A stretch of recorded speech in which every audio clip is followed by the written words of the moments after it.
Pernahkah Anda melihat bagaimana sebuah barisan langkah tegap bisa mengguncang panggung politik dunia? Bukan dengan letusan senjata, tapi dengan hentakan sepatu laras yang serempak di jalanan paling ikonik di Eropa. Baru-baru ini, mata dunia tertuju pada Paris, bukan karena Menara Eiffel atau fashion show, tapi karena sesuatu yang belum pernah terjadi sebelumnya. Ratusan prajurit Tentara Nasional Indonesia berbaris gagah di Champs-Élysées, membuka parade militer tertua dan terbesar di Eropa, Bastille Day. Di permukaan, ini mungkin terlihat seperti sebuah seremoni biasa. Tapi jika kita gali lebih dalam, ini adalah sebuah pesan geopolitik yang sangat kuat. Ini bukan sekadar parade, ini adalah panggung di mana Indonesia menyatakan posisinya kepada dunia. Untuk memahami betapa besarnya peristiwa ini, kita perlu melihat konteksnya. Hubungan Indonesia dan Prancis bukanlah hubungan yang baru kemarin sore.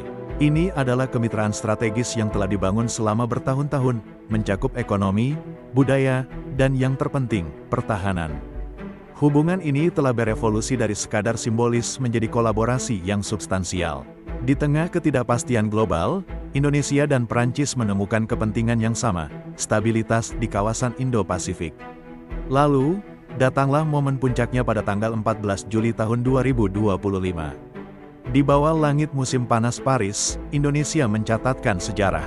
Untuk pertama kalinya, sebuah negara dari Asia Tenggara diundang sebagai tamu kehormatan, Guest of Honor, dalam parade Bastille Day.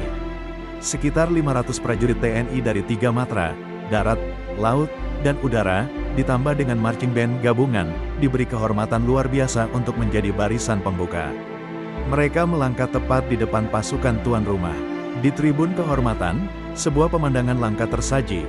Presiden Indonesia, Prabowo Subianto, duduk berdampingan dengan Presiden Prancis, Emmanuel Macron, sebuah simbol persahabatan yang sangat erat. Disinilah kita masuk ke jantung analisisnya. Mengapa sebuah parade menjadi begitu penting?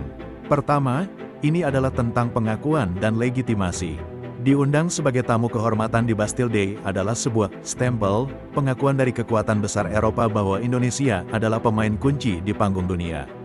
Partisipasi ini tidak bisa dilepaskan dari kesepakatan pembelian alutsista strategis oleh Indonesia, seperti jet tempur Rafale dan kapal selam Scorpion dari Prancis.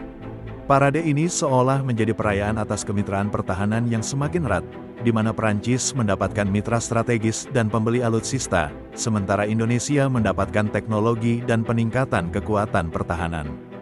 Dampak dari hentakan sepatu lar TNI di Paris ini terasa hingga ke seluruh dunia.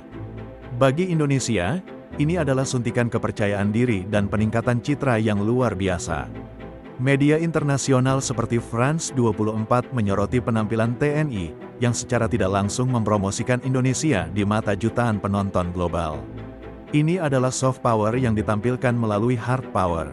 Bagi dunia, terutama di kawasan Indo-Pasifik, ini adalah sinyal bahwa Indonesia tidak terikat pada satu kekuatan besar saja. Indonesia menunjukkan kebijakan luar negeri yang bebas aktif dan independen, menyeimbangkan pengaruh dari kekuatan-kekuatan lain seperti Amerika Serikat dan China.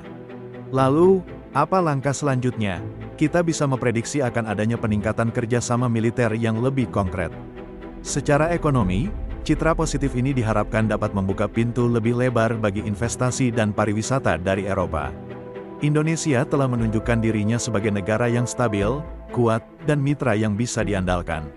Pada akhirnya, parade TNI di Prancis adalah sebuah narasi yang jauh lebih besar dari sekadar baris berbaris. Ini adalah cerita tentang bagaimana sebuah bangsa menggunakan setiap panggung yang ada untuk menegaskan identitas dan posisinya. Dari Sabang sampai Merauke, ada rasa bangga yang membuncah melihat merah putih berkibar di Champs-Élysées, diiringi langkah tegap para prajurit terbaik bangsa. Ini adalah bukti bahwa Indonesia tidak hanya menjadi penonton dalam drama global, tetapi telah melangkah ke tengah panggung untuk menjadi salah satu aktor utamanya. Bagaimana menurut Anda? Apakah langkah diplomasi seperti ini lebih efektif daripada negosiasi di balik pintu tertutup?